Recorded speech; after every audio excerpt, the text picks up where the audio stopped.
इसको खुदरा की दुकान बोलते हैं, रिटेल शॉप्स।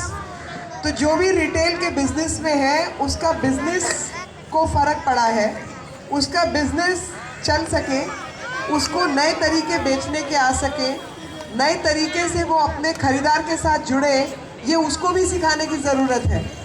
और खरीदार और दुकानदार के बीच में एक रिश्ता कोई स्थापित करे, कोई उन दोनों के बीच में आए और जो बिल्कुल प्योरली भारतीय हो, कोई विदेशी नहीं हो।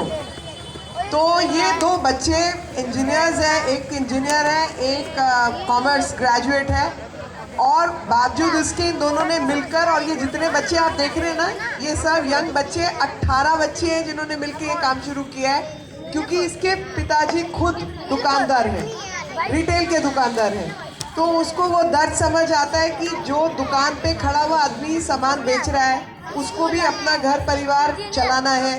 कैसे वो घर परिवार चलाएगा? और इतनी बड़ी बड़ी कंपनी जब पैसे लगा देंगी तो इनका धंधा चौपट हो जाएगा, और जब धंधा चौपट होगा तो समाज में भी बहुत गड़बड़ होगी।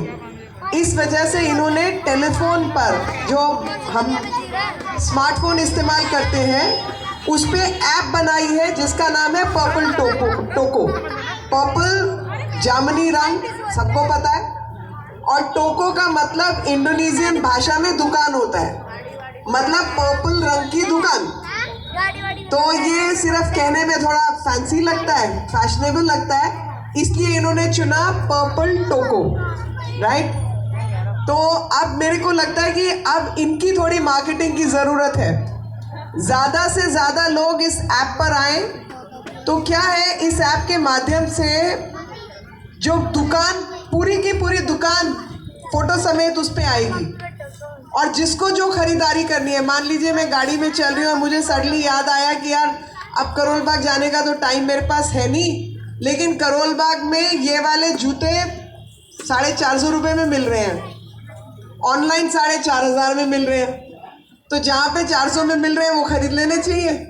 तो मैं फ़ोन के माध्यम से ही ऑर्डर कर सकती हूँ और वो मुझे मिल सकता है। तो आप सब जितने दुकानदार भाई बहन हैं वो इस ऐप से जुड़े, जो खरीदार हैं वो इस ऐप से जुड़े। और इन बच्चों को मैं एक बात ज़रूर और समझाना चाहती हूँ, कोई भी चीज़ शुरू होती है तो थोड़ी दिक्कतें आती है शुरू में, लेकिन फिर वो इतनी अच्छी हो जाती है कि लोग भूल जाते हैं कि कितनी दिक्कतें थी। तो आज सबको फेसबुक सबको आता है, ट्विटर सबको पता है, मगर इस सब को बनाने में कितनी बार गलतियां हुई, कितना सुधार हुआ, कितना काम करना पड़ा, वो एक अलग विषय है। तो कभी डरना नहीं, घबराना नहीं, मेहनत करके उन मुश्किलों को ठीक करते रहना और आगे बढ़ते रहना। तो जो यूनिकॉर्न्स हमारे